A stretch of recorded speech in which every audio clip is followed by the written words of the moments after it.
1916년 미국의 전기차 산업 잡지 일렉트릭 비이클은 상업적 실패를 불러온 전기차의 여성적 연관성을 분석하는 연재 기사를 실었다. 여자 같은 것 또는 여자 같다는 평판을 얻은 것은 미국 남성의 눈에 들지 못한다. 어떤 남성이 일반적인 신체적 의미에서 혈기왕성하고 남성미가 넘치든 그렇지 않든 간에 어쨌거나 그 남성의 이상은 그렇다.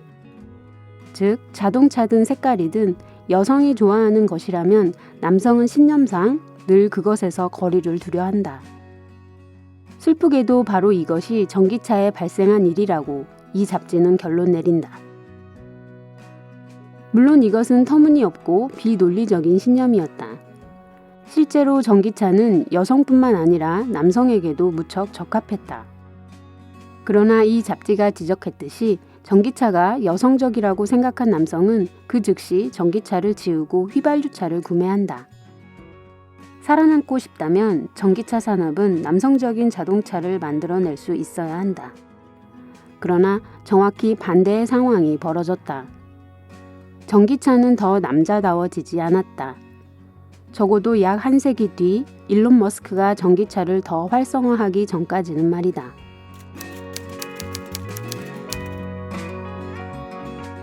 오늘의 문장은 카트린의 마르살의 지구를 구할 여자들에 나오는 이야기입니다. 원제는 발명의 어머니인데 이 책은 발명의 아버지가 아니라 발명의 어머니도 있었다는 내용만 다루고 있는 것은 아닙니다. 여성성이나 남성성이라는 성별 고정관념 때문에 발명 자체가 늦어지기도 하고 기술을 남성적인 것으로만 바라볼 때 폐해가 적지 않았음을 지적하고 있지요. 전기차가 이미 100년도 전에 유행했었다는 사실만 봐도 그렇습니다. 20세기 초 유럽과 미국 대도시에서는 전기를 사용한 택시와 버스가 돌아다녔다고 합니다. 그러다 어느 순간 싹 사라졌는데 그 이유를 분석한 내용이 흥미롭습니다.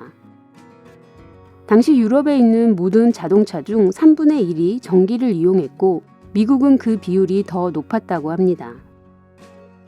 휘발유로 움직이는 자동차는 무척 불안정했는데 시동 걸기도 힘들고 소음도 커서 이동수단으로 적합하지 않았습니다. 휘발유차는 이동수단이라기보다 돈을 부리는 젊은 천둥벌거숭이들의 스포츠였고 모험가를 위한 차였다고 합니다.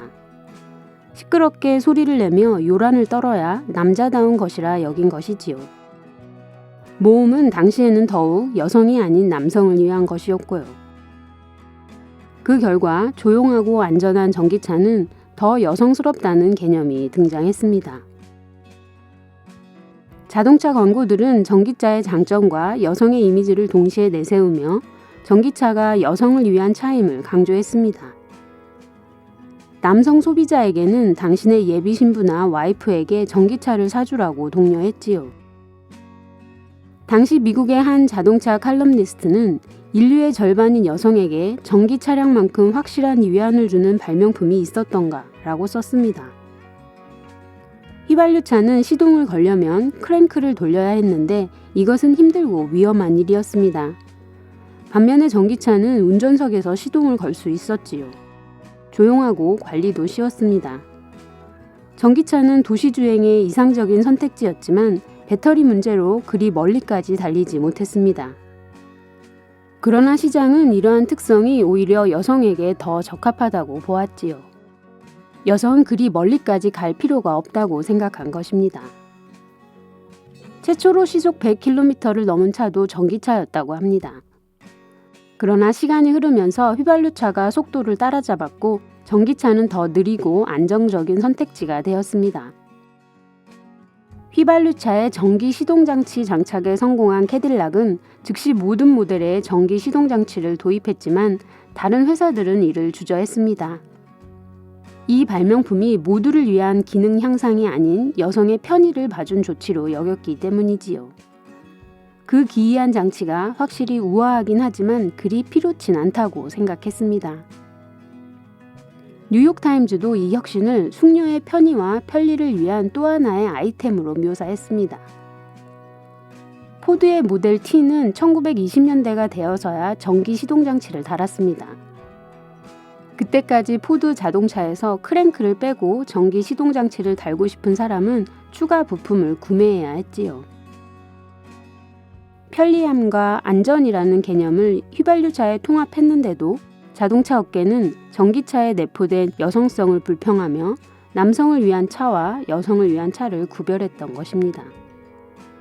하지만 모두가 알고 있듯이 이 여성적 가치가 적용됨으로써 자동차 산업은 엄청난 발전을 거듭했습니다. 기술사학자 하이스 몸은 휘발유차가 성공한 것이 생산 비용이 더 저렴해서가 아니었다고 말합니다.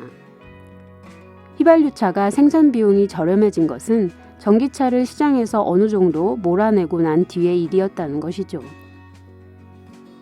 휘발유차의 가격은 점점 낮아졌고 석유 가격 또한 낮아졌습니다. 이후 전기차를 되살리려는 시도는 석유 산업의 강력한 저항에 부딪혔지요. 휘발유를 사용하는 기술이 지배적 기술 형태가 되어 공해와 소음, 악취로 몸살을 앓게 되는 서사를 우리는 잘 알고 있습니다. 전기차는 안정성과 조용함, 편안함을 상징했다. 이 가치들의 본질적으로 여성스러운 점은 전혀 없다. 오히려 이것들은 인간적인 가치들이다. 안타깝게도 그동안 우리가 여성적이라고 불러온 것들은 인간 보편적인 것으로 여겨지지 않았다. 전기차 기술이 여성적인 것으로 여겨지지 않았다면 전기차는 성공을 거둘 수 있었을까? 물론 알 수 없다. 배터리 문제가 있었다는 사실은 부인할 수 없다. 그러나 이 문제를 보완할 사회 기반 시설이 갖춰졌다면 적어도 대도시에서는 전기차가 제대로 기능했을지 모른다. 오늘날에는 여성보다 남성이 더 전기차를 많이 탑니다.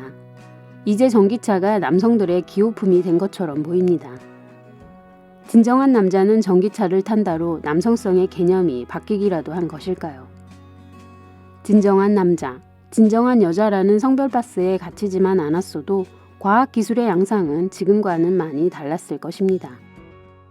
지구의 기후위기 양상도 달랐을 것이고요. 지구를 구할 여자들에서 이 전기차 사례 외에도 배척됐던 혹은 무시됐던 과학기술사의 숨겨진 이야기들을 만나볼 수 있습니다. 오늘도 변화를 이끌어내는 하루가 되길 바랍니다.